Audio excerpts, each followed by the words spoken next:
We've all fallen asleep more times than we can count. We close our eyes. We drift. We let go. Every night we surrender to something unknown, a small kind of death that feels peaceful, quiet, familiar. And yet, every morning, we wake up. The story continues. But what if one night, it didn't? What if dying feels exactly like falling asleep, but you never wake up? Would it be frightening? Would it be peaceful? Or would it simply feel like nothing at all? Have you ever wondered what really happens in that final moment? The space between being and not being? Could it be softer than we think?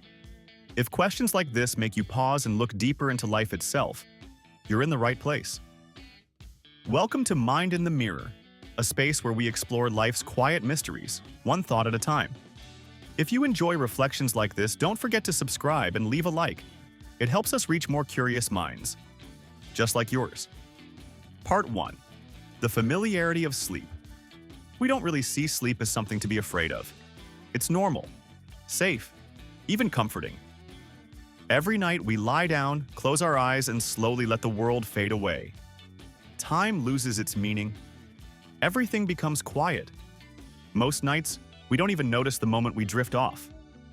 1 second we're awake, and the next, we're gone. Not gone forever, just somewhere else. Sleep might be the closest thing we experience to death, without actually dying. It's like a gentle rehearsal, a soft curtain falling between one part of life and the next. So maybe, if dying feels like falling asleep, it's not something completely strange or terrifying. Maybe it's something our bodies have been preparing for all along, a natural part of the rhythm of being human. Part 2. The moment of letting go. There's a certain peace that comes with letting go. When you're truly tired, you don't fight sleep. You invite it in. Your body relaxes, your breathing slows, and your thoughts begin to drift away. It's not something you force. It just happens naturally. Many people believe dying feels something like that. The body slowly stops trying to hold on. The mind begins to loosen its grip. There's no big, dramatic moment. No movie scene filled with chaos.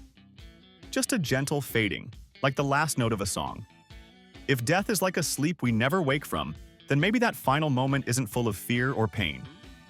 Maybe it's softer, a quiet sigh, a final breath, a peaceful release into something we can't quite name, but have already felt every night when we close our eyes and let go. Part 3. Time without waking. When we sleep, time becomes strange. Hours can pass in what feels like seconds. Dreams can last forever or disappear the moment we open our eyes. While we're asleep, we lose all sense of time. It simply doesn't matter. Now imagine never waking up. No alarm clock, no sunrise, no tomorrow waiting for you. Would you even realize it? Would forever still mean anything if there's no one left to count the minutes? We fear eternity because we picture ourselves trapped inside it, endless, empty, and alone. But maybe death isn't an endless hallway. Maybe it's just the end of the hallway itself, a quiet stop, not a long road. When a candle goes out, it doesn't notice the darkness that follows. It doesn't suffer or see the night. It simply stops burning, peacefully, as if it was never afraid to fade. Part 4. Consciousness and the unknown. Here's the hardest part to think about. Sleep isn't the same as death because sleep always brings us back. You wake up, open your eyes, and return to the world. You can even say, "I had a dream." But death, as far as we know, doesn't work that way. There's no waking up, no story to tell afterward, just silence. We fill that silence with ideas. Heaven, rebirth, peace, or light. They comfort us, but deep down, they're only guesses. No one truly knows what comes next. Still, if dying feels like falling asleep, then maybe it's not the terrifying emptiness we imagine. Maybe it's more like crossing into a soft horizon, where the need to understand simply fades away, a drifting beyond questions into a quiet so gentle that it feels less like an ending, and more like finally resting. Part 5. Why we fear this idea. Most of us don't fear dying because of the pain. We fear it because it feels like losing our story. We're scared of not waking up, of leaving things unfinished, of never seeing the people we love again. We're afraid of becoming nothing, as if our whole existence could just fade away. But think about sleep for a moment. Every night, you disappear. For hours, you stop being you. You don't worry about your name, your phone, or your plans. You're gone. And yet, it doesn't feel like nothing. It feels like rest. Maybe death, if it's like sleep, isn't something we lose. Maybe it's a return, a gentle release from the constant need to be someone, to do something. Not a dark prison of nothingness, but a quiet freedom where everything we've been holding finally finds peace. Part 6. The life inside the thought. Thinking about death in this way can quietly change how we see life. If life truly ends like falling asleep, then every morning we wake up is a small miracle, a tiny rebirth we don't even think about. Each time you open your eyes, you're not just starting another routine. You're stepping back into your story, choosing to live one more day. It's easy to forget, but time isn't endless. That's what makes it so precious. Knowing it will one day run out can actually set us free. If the ending is gentle and quiet, then the middle, the time we have now, is where everything that matters happens. It's in the conversations, the laughter that fills a room, the tears that remind us we care, and the small, ordinary moments that makes life worth waking up to again and again. Part 7. The gift of the present. Imagine waking up tomorrow with no fear of death. No panic about what comes next. Just calm acceptance, the same way we accept that night always follows day. Wouldn't life feel lighter that way? Wouldn't every choice feel more real, more alive? You'd stop waiting for the right time. You'd stop saving your dreams for later. You'd stop living half awake, afraid of the ending. Instead, you'd be here, fully present, feeling your breath, your body, your thoughts. You'd notice how the light falls through your window, how life quietly moves around you. Death, then, wouldn't feel like a thief hiding at the door. It would simply become part of the rhythm, like sleep after a long day, a shadow that reminds us how bright life really is. A gentle rest waiting at the edge of all our living. Part 8. Living with this perspective. If dying is like falling asleep forever, then maybe life is just the short dream before it. We can't decide how long the dream lasts, but we can choose what it feels like while we're in it. We can fill it with kindness instead of anger, curiosity instead of fear, and real presence instead of endless distraction. When we remember how temporary everything is, it becomes easier to let go of things that don't matter. The small worries, the grudges, the comparisons, they lose their power. Knowing our time is borrowed can make us love more deeply, laugh more freely, and forgive more easily, even ourselves.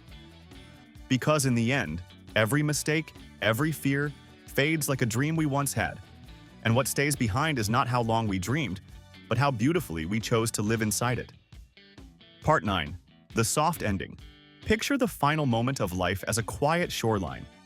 You've been swimming for years, through calm days and heavy storms. The water begins to still. The sky softens. You start to drift toward the edge. You step onto the sand, lie down, and close your eyes.